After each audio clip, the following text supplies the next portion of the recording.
you were talking about gratitude in one of your posts, and I really can resonate where it's like sometimes when you slow down, breathe, and just like think about your life or think about the world or just think about not much, what comes into your mind seems to be the things that you should be grateful for. And like walk me through maybe why someone would want to be grateful, like to better their mental health or their brain health. Sure. So gratitude, yes, gratitude is a great practice for both mental health and brain health. I think, let's see. Okay, so one of the studies, this is really cool from a science perspective, to know that when you practice gratitude, you actually boost your immune system. So you actually have, they looked, I think they did blood samples, but they had less of a certain immune marker in their blood after practicing gratitude. And this particular study was sort of a different take on gratitude. So it had to do with recalling a time that they were thanked. So actually someone expressing gratitude to them. So this is kind of neat to know if you want to go give a friend or a loved one a boost, you want to help their immune system, let them know how much you appreciate them and like really genuinely thank them for something. It doesn't have to be verbal. It can be written, really any form. And so this practice was like having some bullet points of that and just kind of reviewing that and not just sort of like going through the list, but really thinking about it and then feeling it in your body. Gratitude is definitely a state, right, that you can kind of be in. And I can feel it, right? It's like you have better heart rate variability, like all of these, your parasympathetic nervous system is coming online. So that's your more rest and digest.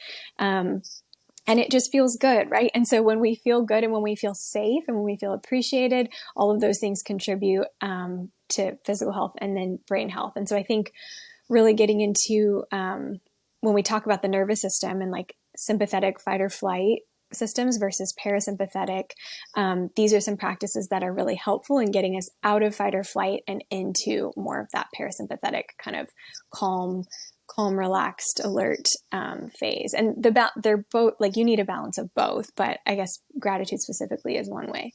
And then another thing I'll say is just like, and I don't know how much you get into this on your podcast, or you can edit this if you want. But like as a believer, like I think that God's design for everything is super intentional. And I think that while it's cool that science is really proving a lot of things in the Bible right, but like everything we need to know is there. And so like a huge part of when you look at like what scripture calls us to is like, how many times does it say be thankful? And so to really like be like, yeah, he wasn't just wanting praise or God. It's just like, it's because it's good for you. And it's actually good for not just like your physical body, like your brain health or your mental health, but like your soul. And so I think that it's when I think about the brain, a lot of times I'm in academic settings. And so I'm only talking about the scientific studies that show that, but it's like, it's kind of impossible to think about your brain and not think about the rest of your body or like your soul or your spirit or any of, these other more intangibles that science has a hard time measuring.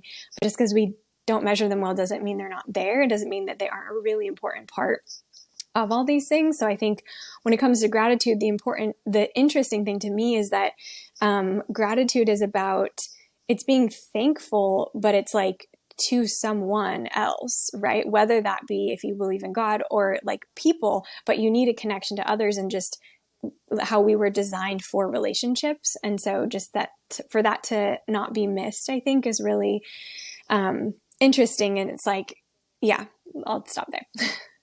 No, yeah, that's really good. Like I was thinking about that with my roommate last night of how like, well, an interesting evidence for God from my perspective is like, you think of animals and they live their lives, they eat, and then they fight and they die. But like if you think of humans, it's like we have an ability to like self-reflect, and we have the ability to be grateful for our situation and be grateful for others, and like have like religious conversations, discussions about the unknown, discussions about God. And it's like that kind of beautiful connection that humans are able to have. Like science can answer some of those questions on why that might occur, but like it's just like, to me, like that's like evidence of like there's got to be something more. There's got to be some reason why we can do that other than just random, like probability. And like so like that, I don't know, like you could walk through maybe the science of why we're able to do that, but like in my opinion that also can like be like you can talk about the science, but then you can also talk about like the religious side of like we were built in a way that we are able to have gratitude and think about God and like think of the future and of death and whatnot. And like to me, like I think you can have both science and religion, and like I'm very glad you brought that up because it seems like a lot of people are, they focus only on science, and I'm just kind of like, well, you're getting maybe half the picture. It's really important, but there's a whole nother side to things that is worth exploring. Yeah, absolutely. I think people are, it's like we live in a day and age of wanting to be or needing to be or fearing or like this political correctness and wanting to be open and accepting of all things. But it's like, you said it well, that it's like we can't only look at half of the picture, or I wouldn't even say that that's half. I'd say that's like one little piece.